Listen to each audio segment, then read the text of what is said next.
Hello નમસ્કાર વિદ્યાર્થી મિત્રો, વેદ ડિજિટલ એજ્યુકેશનમાં આપનું હાર્દિક સ્વાગત છે.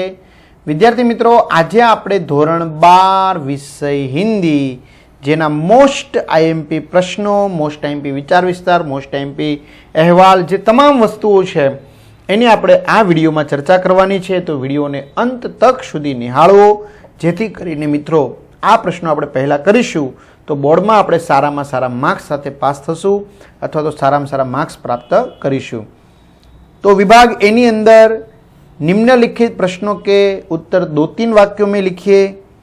तो वृद्ध मुंशी जी क्यों फूले न समाये. त्यारबाद घर न बेचने के निर्णय के बाद लेखक को कैसा एहसास हुआ. त्यार पछी सहयात्रियों ने गांधी जी का पक्ष लेते हुए क्या कहा. त्यारबाद अनंत शून्य में रेडियम की स्थिति क्या थी. सिक्रम पारडी को पहुंची तो गोरे मुखिया ने गांधी जी से क्या कहा. घણા બધા મિત્રોને કેવું એવું છે કે સર અમે ગાલા અસાઇનમેન્ટમાંથી તૈયારી કરતા હોઈએ તો ગાલા અસાઇનમેન્ટમાંથી તૈયારી કરવી કે ન કરવી. તો હા મિત્રો, ગાલા અસાઇનમેન્ટમાંથી તૈયારી કરી શકાય.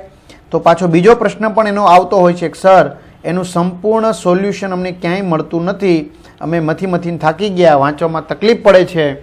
તો મિત્રો તમને એના સંપૂર્ણ સોલ્યુશનની પીડીએફ, એ ચાહે કોમર્સ હોય કે આર્ટ્સ હોય, બધાનું તમને ક્યાંથી મળી જશે? એપ્લિકેશનમાંથી મળી જશે. એપ્લિકેશનની લિંક નીચે ડિસ્ક્રિપ્શનમાં છે, ત્યાં જઈને તમે એપ્લિકેશન ડાઉનલોડ કરો, અથવા ગૂગલ પ્લે સ્ટોરમાં જ્યાં જઈને ગેમ ડાઉનલોડ થાય ત્યાં જઈને તમે એપ્લિકેશન ડાઉનલોડ કરી શકો. 70,000થી પણ વધુ વિદ્યાર્થી મિત્રોએ આનો લાભ લીધો છે. પછી તમારે સ્ટાન્ડર્ડ 12માં જવાનું, ત્યાં કોમર્સ અને આર્ટ્સના ગાલા અસાઇનમેન્ટના બધા જ વિષય અને બધા જ પેપર, એટલે કે 6 પેપરના સંપૂર્ણ સોલ્યુશનની પીડીએફો આપેલી છે. આ સિવાય ઇકોનોમિક્સ તેમજ બીએ વાંચવામાં કંટાળો આવે તો શોર્ટકટ કી સાથે, ચાવી સાથે પણ એનું સ્ટડી મટીરિયલ છે. ધોરણ 10નું પણ ગાલા અસાઇનમેન્ટના પેપરનું સોલ્યુશન છે અને ધોરણ 9-11ના વાર્ષિક પરીક્ષાના પણ સંપૂર્ણ સોલ્યુશન સાથેના પેપરો આપેલા છે. એટલે તમારા ભાઈ બહેન સગા સંબંધી મિત્રોને જાણ કરી શકો છો. क्लियर. आगळ, खनिज तत्वों के वियोग पर रेडियम की क्या प्रतिक्रिया थी. लेखक को रात दिन नींद क्यों नहीं आती. त्यारबाद सुभाष बाबू ने अपनी दृढ़ता को किस चादर से नहीं ढंका. लड़कों को संगीत के कार्यक्रम में क्या सोचकर जाने दिया. कर्नल हल्का बल्का क्यों हो गया. सोमा बुआ के पति का व्यवहार कैसा था. सुवर्णपुर का रास्ता मनोहरपुरी की ओर कैसे मुड़ता था. ત્યાર પછી મિત્રો નિમ્નલિખિત પ્રશ્નો કે ઉત્તર 7-8 વાક્યો में लिखिए. એ પહેલાં ખાસ તમને જણાવી દેવાનું કે તમને હજી કોઈ વિષયમાં ડાઉટ છે તો એના વિડીયો ચેનલના પ્લેલિસ્ટમાં છે કે શાળા મિત્ર નામની ગુજરાતી એપ્લિકેશનમાં છે. એવું નહીં કે ધોરણ 3થી 12 સુધીના મોટા ભાગના વિષયના વિડીયો તમને ત્યાંથી મળી જશે, બરાબર. અને આ આઈએમપી બધા છે એ પણ તમને એપ્લિકેશનમાંથી મળશે. વિડીયો તમને પ્લેલિસ્ટમાં કે શાળા મિત્રમાં મળશે, જે ફ્રીમાં છે. એટલે તમારા ભાઈ બહેન સગા સંબંધી વગેરે મિત્રોને તમે જાણ કરી શકશો. 7-8 वाक्य में रेडियम की उत्पत्ति का सविस्तार वर्णन कीजिए. सुभाष बाबू की मृत्यु का समाचार सुनकर भारतवासियों के मन पर कैसा प्रभाव पड़ा. मेरे राम का मुकुट भीग रहा है ऐसा लेखक क्यों कहते हैं. राम के मुकुट को लेकर लेखक के मन में कैसे ख्याल आए. गोरे मुखिया और गांधी जी के बीच झगड़ा क्यों हुआ. घर बेचने से मां को क्यों दुख हो रहा था. सोमा बुआ की पारिवारिक समस्या क्या थी. रेडियम की उपयोगिता के बारे में अपने विचार लिखिए. सिक्रम का टिकट रद्द होने का क्या रहस्य था. ત્યાર પછી મિત્રો વિભાગ બી ની અંદર આવશે નિમ્નલિખિત પ્રશ્નों के 2-3 वाक्यों में. ढिबरी की तरह दीदी क्या कार्य करती है. सत्य की प्राप्ति के बारे में युधिष्ठिर के विचार बताइए. दिन छिपने पर कवि किसका इंतजार करता है, क्यों. डाकिया चिट्ठी लेकर कहाँ कहाँ घूम रहा है. कवि को इन चिट्ठियों से किस तरह की उम्मीद है. कवि की दिनचर्या क्या है. हंस किससे उबकर शीतलता प्राप्त करने हिमालय पर आते हैं. सितारे के रूपक से कवि क्या समझाना चाहते हैं. आदमी को झुनझुना कहने का क्या तात्पर्य है. बालक ने क्रोधित सिंहनी से क्या कहा। હવે મિત્રો ઘણા બધા મિત્રોને એવું કહેવું છે કે સર પીડીએફનો તમે ચાર્જ લ્યો છો, પણ મિત્રો તમે કોમર્સમાં જાઓ કે આર્ટ્સમાં જાઓ, બરાબર, બધા વિષયના 6 પેપર છે, એટલે 7 વિષય તમે ગણો એટલે 48થી પણ વધુ પેપર થાય. એના સોલ્યુશનો શિક્ષકો પાસે કરાવવા પડે, એનું ટાઈપ કરાવવું પડે, એટલે એના બધાના ચાર્જ લાગે. એટલા માટે મિત્રો એનો ચાર્જ પીડીએફનો છે. બાકી પ્લેલિસ્ટમાં તમને ધોરણ 12 કોમર્સ, ધોરણ 12 આર્ટ્સ ગાલા અસાઇનમેન્ટ 2023નું પ્લેલિસ્ટ બનેલું છે. એમાં તમને તારે ફ્રીમાં વિડીયો મળી જશે, બરાબર. આપણે એવો કોઈ શોખ નથી કે એપ્લિકેશનમાં આ મૂકીએ, કારણ કે એપ્લિકેશનમાં થાય છે કેવું, એપ્લિકેશનનું ભાડું ભરવું પડે. આ પેપરો મિત્રો હિન્દી ને સંસ્કૃતના પેપરો તો ક્યાંય મળતા નથી, તો એના સોલ્યુશન કરાવવા પડે શિક્ષકો મેળવીને, ટાઈપ કરાવવું પડે, કારણ કે એનું ટાઈપે કોઈ ન કરી દેતું હોય, કારણ કે એમાં ભૂલ સૌથી વધારે આવતી હોય, બરાબર. એટલા માટે એનો માઇનોર ચાર્જ આપણે લેતા હોઈએ છીએ. અને તમે કદાચ ચૂકવો છો, કારણ કે ઘણા બધાની માંગ એવી હોય પીડીએફ અમારે જોઈએ છે, તો એની પીડીએફ જોતી હોય તો પછી એને ચૂકવવા પડે. બાકી તમે પ્લેલિસ્ટમાં તમે ફ્રીમાં મેળવી શકો છો. ક્લિયર. અને આપણે મિત્રો આ 5, 50, 100 રૂપિયાનું ન વિચારાય, આપણે એવું વિચારાય કે આપણે આનાથી માર્ક્સમાં કેટલો ફાયદો થાય છે અને આપણો સમય કેટલો બચે છે. कवि सव्ये मधु से जाता हुआ शब्द का प्रयोग किसके लिए करते हैं। बादल को धीरते देखा है, कविता में कवि ने किरणों और शिखर को कैसा बताया है। ત્યાર પછી 7-8 વાક્યોમાં પ્રશ્નોના જવાબ લખવાના છે. कवि सोए हुए साथी को तड़पती हुई गजल क्यों सुनाना चाहता है। कृष्ण के वियोग में गोपियाँ किस प्रकार स्वांग रचेगी।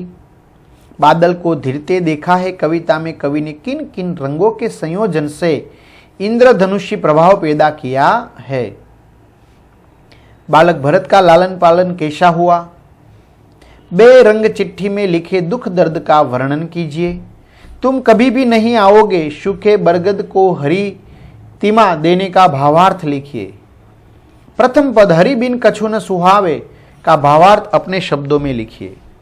कृष्ण के स्वांग में गोपियों का वर्णन कीजिए। जड़ जड़ का ही प्रतिनिधित्व कर सकता है, चेतन का नहीं, विमर्श समझाइए। ત્યાર પછી મિત્રો સી व्याकरण विभाग थशे ने विभाग डी तरफ जाइए तो निम्नलिखित पद्यांश की संसर्ग बस व्याख्या लिखिए। बराबर। तो सहनशीलता क्षमा दया को तभी पूजता जग है, बल का दर्प चमकता उसके पीछे जब जगमग है।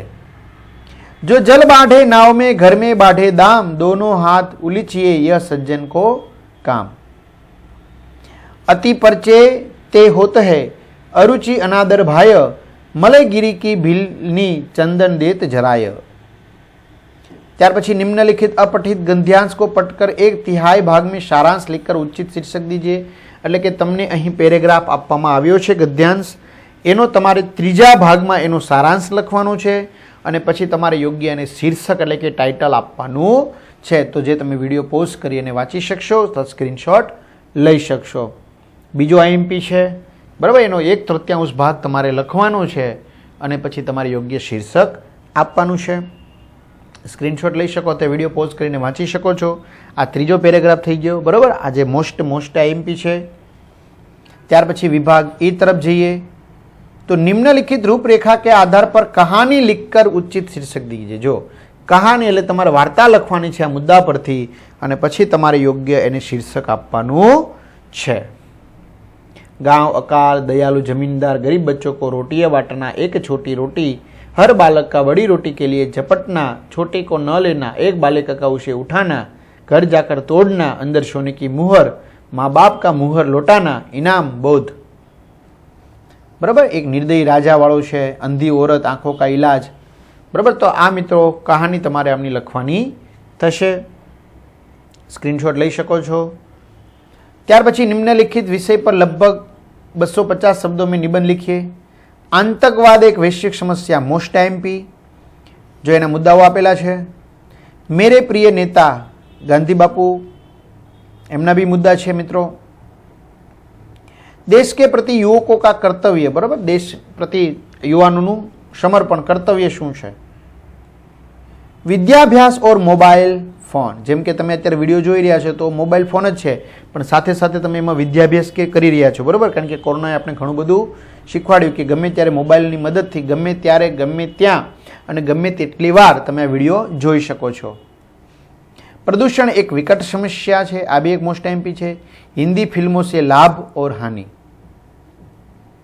श्रम का गौरव।